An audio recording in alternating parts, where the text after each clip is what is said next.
On February 1st, 1968, two Memphis sanitation workers were crushed when a garbage truck compactor malfunctioned, sparking a strike by about 1,300 black workers, followed by a march that descended into violence. A march led by Dr. Martin Luther King, Jr. I feel depressed. He said the attacks are so vicious and said they're so misguided. 2 months later, on the morning of April 3rd, King, who was feeling ill, returned to Memphis, where he delivered an impromptu speech. It was such a powerful message that many people thought that he knew this would be the last sermon he'd preach. Jesse Jackson knew King's oratory. These were words he'd not heard before. I've been to the mountaintop. I may not get there. I remember ministers, men were crying. It was an interesting kind of dynamic. The next day, April 4th, 1968, Dr. King and his associates spent much of the day in meetings. That night, they were running late for dinner. So I was coming across the stairway, across the courtyard, and he said, "Jesse, you're late." It's like you know you're late. And I said, "You know, you had a fever yesterday. You probably ought to get a coat." And he said, "Oh, do I need a coat?" And he sort of lifted his head like that, sort of looking at the weather. He turns, that's a doctor, pow, bullet.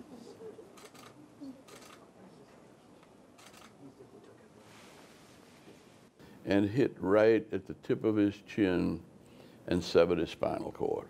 I remember Reverend Abernathy coming saying, back up, this is my dearest friend. Martin, you can't give up, don't leave us now. The bullet had knocked him out of his shoes. And I ran up, and there he was laying in his own blood with his whole spinal cord exposed.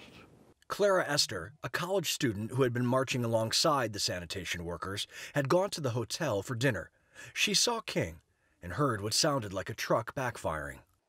Blood is all around his head and neck area. And his eyes are open with almost a pleasant expression on his face.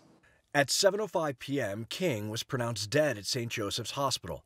College student John Billings was a surgical assistant on the night shift. I walked over and they had to pull the sheet back, and there he was, looked like Dr. King, except his neck was all, it hit him on the right side, and all this was gone pretty much. Andrew Young says the memory of the man he considered his brother, lying in blood, has never left him. The recent marches across the country have made the former activist, diplomat, and politician feel nostalgic and inspired. I really sat at home alone and fighting back tears and just, listening to these young people, so articulate, so visionary, so confident. And I thought that Dr. King's message that unearned suffering is redemptive. But to lay there with his eyes open, looking toward heaven, he had seen the promised land. And he may not get there with us, but he promised that we as a people will see the promised land. King died at the age of 39. Robert Ray, The Associated Press, Atlanta.